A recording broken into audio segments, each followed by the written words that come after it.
Alright. Oh ha. May tanim na agad ako dito oh. Imbis na labor ang hire natin, farming muna oh. Ayan oh, ating labor oh. Pinagtataniman ko at balang araw pakinabangan natin yan. So habang wala pa tayo ditong materyales o rebars, wala pa. So nagtatanim siya ng ano, kamuting kahoy. Mayroon na rin siyang kamuting baget na yun. Medyo natalbos-talbos na. So lahat yan mapapakinabangan yan. Pag walang wala, hindi mo na kailangan bumili.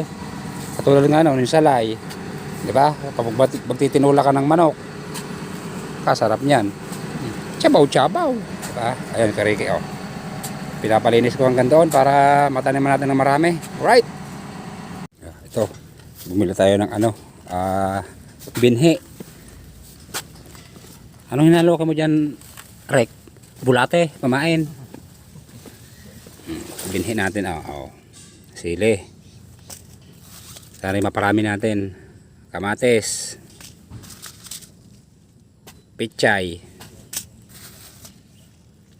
Talong. Upo. Ito, puro upo to, Rek, no? Ayan, sana maparami natin yan, oh. Hindi lang tayo magkikinabang dyan, marami. Alright. Ayun, ito na yung ating upo, malaki na oh.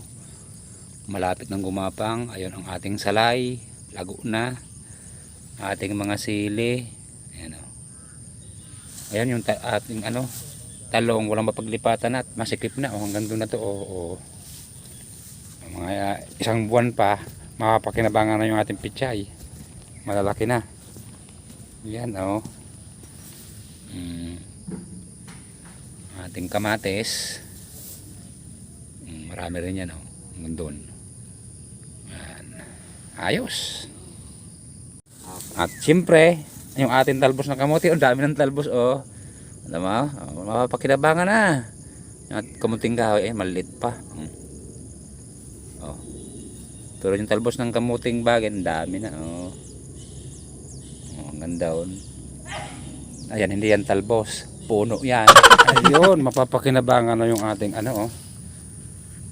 Ayan yung ating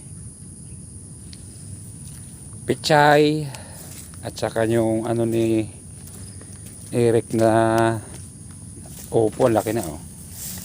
Ano, nakakapag na oh. Tapos yung talbos ng kamote, ang dami na uli oh. Oh, yun oh. Oh, ang daming talbos. Yung kamuting kahoy malaki-laki na. At yung project natin, agoy, naging pispan yung binabakalan ko kahapon oh. Ayun oh, puno ng tubig, agoy. Ito kaya ganon din, mga lunod na, pero at least nabuhusan na yung pundasyon. Aray ko po. Yan ang naging lagay ng ating pananim. Malago na yung damo, pero bumunga yung ating kamatis oh. Ayan, saka marami pa yan. Yung talong hindi talaga umunlad oh. Ano sila, naninilaw. Ayan pa oh. Yun, malapit na mahinog yan. Ayun, marami pala oh. Ayun oh, mayroon pa sa lupa oh. Oh, ayun oh. Saka ayun oh. Ayun oh, oh, diba? Ayun oh, mayroon pa doon. Diba? Yung talong talagang ayaw tumaas oh. Oh, ang dami nila. Ayaw tumaas. Naninilaw ang puno. Kinakain ng insekto. Yung sili natin oh, ayun oh. Yung pinaghirapan kong sili. Yun, dami ng bulaklak. Oh, dami ng ganda ng dahon niya oh.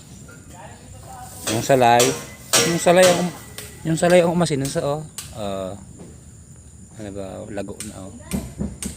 Yung upo ni Eric na wala, namatay. Ayun kamuting kahoy, talbos ng kamote, ang dami na uli oh. At ang lagay ng ating project, ayun oh, malapad na. Ayun oh. Maingay si Joey Boy gagalit. Oh, ayun oh, nabuhusan na yung masakit sa ulo, ayun oh. Taas na. Talbos ng kamote, ang dami oh. Ayan, manguha kayo dito oh. Oh. Diba? Oy, naging gubat na yung ating taniman. So 2026 na, pizza 5 ng taon na 2026. Unang Lunes, unang araw ng Lunes ng 2026. Daming talbos ng ating kamuting kahoy, oh. Naging gubat na uli, oh. Ilang linggo lang kaming nagbakasyon. Oh, may talong na rin tayong isang piraso, oh. Hindi na siguro nagtampo. Mamaya ko yung sili. Oh, yan sili, ganda. Salay, lago na, oh. Oh, may isang pirasong talong, oh. Kaso nga lang parang iniinsekto. Sayang. Yung sili natin, ang haba na, oh. Oh, dami. Oh, han, oh, sili, oh. Siling haba pala to. Akala ko to ano, yung labuyo, di pala, oh. Nadilig ko na rin siya kanina pagdating ko, oh. Meron na tayong pang ano, sigang. Ayos. At ang lagay ng ating kamatis, ayan, oh, naglaglagan na, oh. Bulok na, oh. Sayang ang ating mga kamatis. Kinain ng mga insekto, oh. Saktong-sakto to sa pista, kaso wala naman tayong handa. Ah, ganda, oh. Ayun, oh. Ang ulam na, ang panglahok, ligo, di naliligo. O, diba? Napakinabangan na yung ating pananim. Alright?